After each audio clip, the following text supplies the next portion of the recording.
না, বাংলাদেশ হলো না, হলো না, হলো না তো। আমাদের ক্রিকেট ইতিহাসের সবচেয়ে অবিস্মরণীয়, সবচেয়ে অবিশ্বাস্য প্রত্যাবর্তনের গল্প লেখাটা হলো না।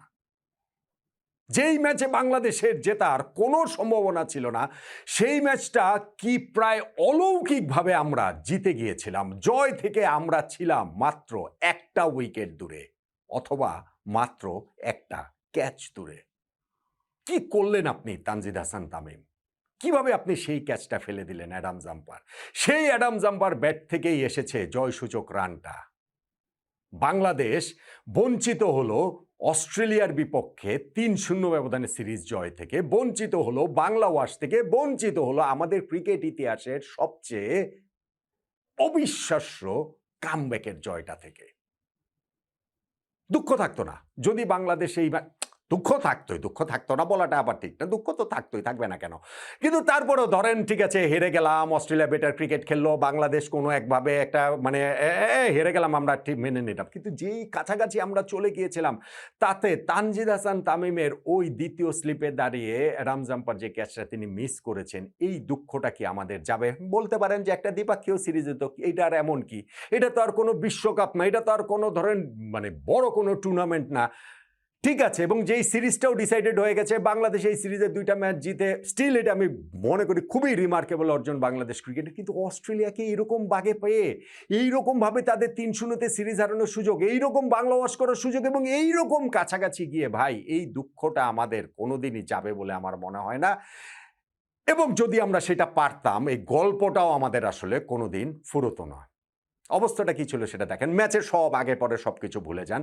শেষ ফেজটাতে দেখেন, তাসকিন আহমেদের বলে কুপার কনলি পরপর ৩টা ছক্কা মারলেন ৪৫ নম্বর ওভারে, ম্যাচ শেষ। অস্ট্রেলিয়ার শেষ ৫ ওভারে তাদের আর মাত্র ৯ রান লাগে। ৩০ বলে ৯ রান লাগে। কুপার কনলি তখন ওপেনার ১৪৯ রানে নট আউট। ম্যাচে বাংলাদেশ আর কোথায় থাকে? কিন্তু ওই সময় এসে শরীফুল পরপর ২ বলে তিনি ২টা উইকেট তুলে নিলেন। পার্টনারশিপটা ব্রেক করলেন 60 অড রানের সেই পার্টনারশিপ। অলিভার পিককে তিনি আউট করে তারপরের বলটাতেও তিনি উইকেট তুলে নিলেন। অল অফ এ সাডেন আমাদের মনে হলো যে হবে নাকি? কিছু একটা হলেও হতে পারে।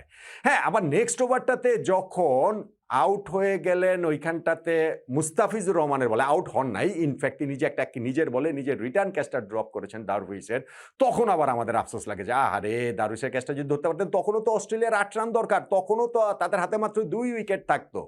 ওই আফসোসটা মুস্তাফিজের ক্যাচ ড্রপটাতে আমাদের ছিল না, ছিল। সেই আফসোসটা আবার একটু ঘুচে যায়, কেননা নেক্সট ওভারটাতে শরীফুল আউট করে দিলেন দারুইশকে। অস্ট্রেলিয়ার তখন হাতে রয়েছে আর মাত্র হচ্ছে গিয়ে ২ উইকেট, শেষ ২ উইকেট, যে কোনো রেজাল্ট হওয়া সম্ভব, সম্ভব না? এবং সেই শরীফুলের বলটাতেই, ওই ওভারটাতেই অ্যাডাম জাম্পা একটা সহজ ক্যাচ তুলে দিয়েছিলেন সেকেন্ড স্লিপে। তানজিদ হাসান তামিম সেটা রাখতে পারেন নাই, রাখতে পারেন নাই, সেই ক্যাচটা নিতে পারেন নাই।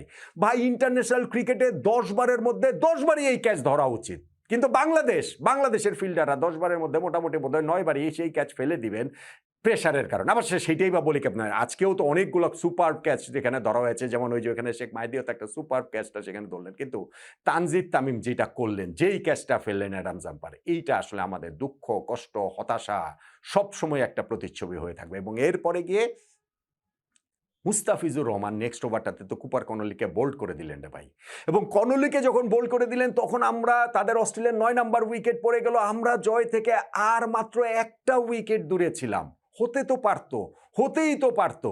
মুস্তাফিজের বলটা আউটসাইড এজ একটুর জন্য পরে বিট করে চলে যায়। লাস্ট বলটাতে ব্যাটের ওই আউটসাইড এজ লেগে একটু পপ আপ করেছিল, কিন্তু সেই জায়গাটাতেও তো আমরা একটুর জন্য পাইনি। এই একটুই আসলে আমাদের পার্থক্য। এবং লাস্ট ওভারটা যখন তাসকিন আহমেদ করতে আসলেন, সেই অ্যাডাম জাম্পা যার ক্যাচটা ফেলেছিলেন তানজিদ হাসান তামিম, তিনি কাভার দিয়ে একটা ৪ মেরে খেলাটা শেষ করে দিলেন। বাংলাদেশ এত কাছে এসেও জিততে পারল না।